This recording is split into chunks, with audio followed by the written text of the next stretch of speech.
出国那个 Schlemm 中有农山起嘛。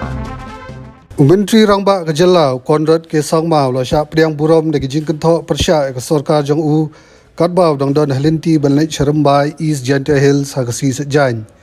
Ya kini jing tho lara bat penpa wa ke snong tuber de Joint Action Committee wa kenthop ke Gentle Hills Truck Owners and Drivers Association, Meghalaya Truckers Union, baga all Gentle Hills Clinkers and Cement Association.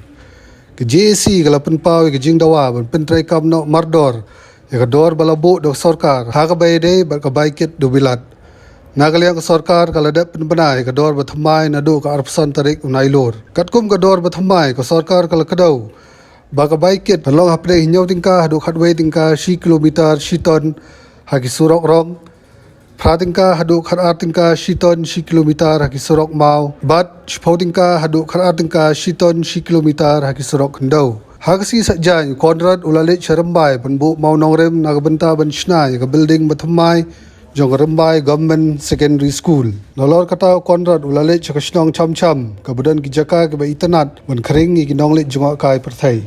If you recall that these rates have not been changed in 2002. And from 2002, these rates have continued.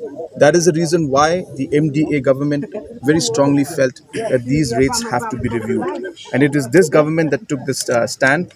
And in the last 3 months, 6 months, we have finally taken the decision to revise the rates. And now after revision of the rates, there is a difference between the industries and the transporters. So it has not much to do with the government's decision. Government has done its part.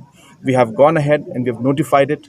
And now there is a issue that is there building up between the industries and the transporters, which needs to be worked out. But we will do whatever we can from our side to resolve the issue. But as I said, the government's part has already been done from us, and it is this government that has taken this very important step to revise the rates almost after 18 years.